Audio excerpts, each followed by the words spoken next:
ಪಂಚಾಯತ್ ನೌಕರರ ಬೇಡಿಕೆಗಳಿಗಾಗಿ ಒತ್ತಾಯಿಸಿ ಶಾಸಕರಿಗೆ ಮನವಿ. ರಾಜ್ಯದಲ್ಲಿ ಸುಮಾರು 63,000 ಪಂಚಾಯತ್ ನೌಕರರು ಕರ ವಸೂಲಿಗಾರರಾಗಿ ಕ್ಲರ್ಕ್ ಕಮ್ ಡಾಟಾ ಎಂಟ್ರಿ ಆಪರೇಟರ್ಗಳಾಗಿ, ಸಿಪಾಯಿ, ವಾಚರ್ಮ್ಯಾನ್ ಮತ್ತು ಸ್ವಚ್ಛತಾಗಾರರಾಗಿ ಕಳೆದ 30 ವರ್ಷಗಳಿಂದ ಗ್ರಾಮ ಪಂಚಾಯಿತಿಗಳಲ್ಲಿ ಕೆಲಸ ಮಾಡುತ್ತಿದ್ದಾರೆ. ಅವರಿಗೆ ಕನಿಷ್ಠ ಬದುಕುಳಿಯುವಷ್ಟು ವೇತನ ಇಲ್ಲದೆ ಪರದಾಡುತ್ತಿದ್ದಾರೆ ಎಂದು ಜಿಲ್ಲಾಧ್ಯಕ್ಷರಾದ ಜಿಎಂ ಜೈನಿ ಖಾನ್ ಮಾತನಾಡಿದರು. ಗ್ರಾಮ ಪಂಚಾಯತ್ ನೌಕರರ ಪ್ರಮುಖ ಬೇಡಿಕೆಗಳಿಗಾಗಿ ಒತ್ತಾಯಿಸಿ ಶಾಸಕರಿಗೆ ಮನವಿಯನ್ನ ಅರ್ಪಿಸಬೇಕೆಂದು ನೀಡಿರುವ ರಾಜ್ಯ ಸಮಿತಿಯ ಕರೆಯ ಮೇರೆಗೆ ರಾಮದುರ್ಗದಲ್ಲಿ ಶಾಸಕರ ಉಪಸ್ಥಿತಿಯಲ್ಲಿ ಪ್ರದೀಪ್ ಕುಮಾರ್ ಪಚ್ಚಣ ಅವರಿಗೆ ಮನವಿಯನ್ನ ಕೊಟ್ಟು ಬರುವ ಡಿಸೆಂಬರ್ 8ರಂದು ಬೆಳಗಾವಿಯಲ್ಲಿ ನಡೆಯುವ ಚಳಿಗಾಲ ಅಧಿವೇಶನದಲ್ಲಿ ಪಂಚಾಯತ್ ನೌಕರರ ಬೇಡಿಕೆಗಳಿಗಾಗಿ ಸುವರ್ಣಸೌಧದಲ್ಲಿ ಧ್ವನಿ ಎತ್ತಬೇಕೆಂದು ಮನವಿ ಅರ್ಪಿಸುತ್ತಾ ಒತ್ತಾಯಿಸಿದರು.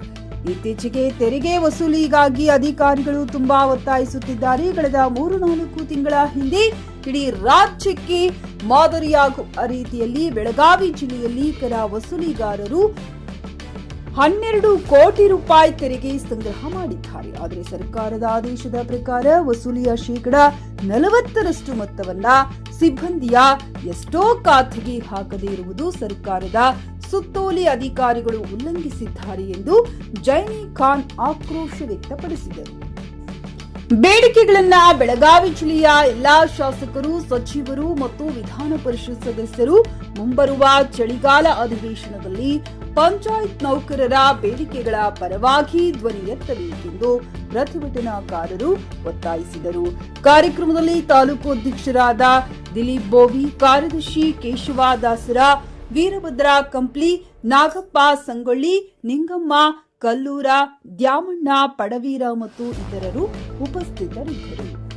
MD Sahil Bairikadar, GK news Kannada, Ramdurg.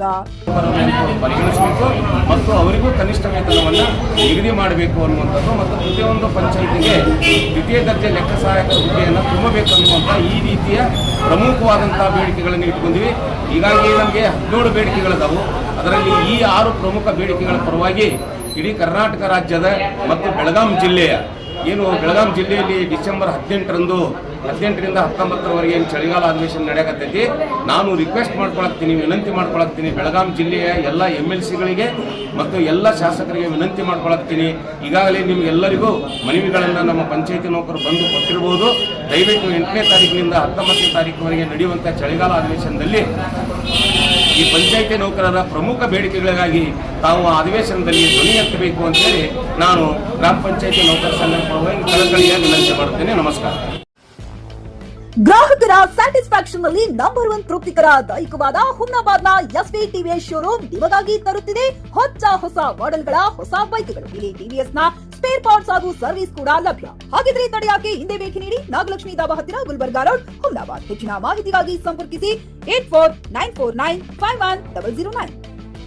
ಹುಮ್ನಾಬಾದ್ನಲ್ಲಿ ಇದು ಮೊದಲ ಬಾರಿಗೆ ಹೋಮ್ ಸರ್ವಿಸ್ ನೀಡುವ 24x7 ಕೆಲಸ ನಿರ್ವಹಿಸುವ ಹುಮ್ನಾಬಾದ್ ಡಯಾಗ್ನೋಸ್ಟಿಕ್ ಸೆಂಟರ್ ಪ್ರಾರಂಭ. ಇಲ್ಲಿ ರಕ್ತ ಪರೀಕ್ಷೆ, ಥೈರಾಯ್ಡ್ ಪರೀಕ್ಷೆ, ಶುಗರ್ ಸಂಬಂಧಿತ ಎಲ್ಲಾ ಪರೀಕ್ಷೆ, ಹೃದಯ ಸಂಬಂಧಿ ಪರೀಕ್ಷೆ, ಕ್ಯಾನ್ಸರ್ ಗಡ್ಡೆ ಪರೀಕ್ಷೆ ಅಲ್ಲದೆ ಎಲ್ಲಾ ತರಹದ ಪರೀಕ್ಷೆ ಮಾಡಲಾಗುತ್ತದೆ. ಹಿಂದೆ ಭೇಟಿ ನೀಡಿ. ಪೊಲೀಸ್ ಠಾಣೆ ಎದುರುಗಡೆ, ಪೂರ್ವಿಕಾ ಮೊಬೈಲ್ ಹಿಂದುಗಡೆ, ಹುಮ್ನಾಬಾದ್. ಹೆಚ್ಚಿನ ಮಾಹಿತಿಗಾಗಿ ಸಂಪರ್ಕಿಸಿ 93805223 ಅಥವಾ 9353168820.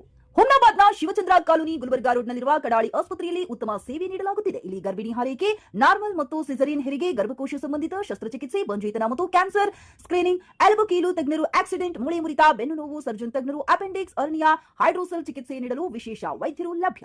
ಎಂದೇ ಸಂಪರ್ಕಿಸಿ 8123213312.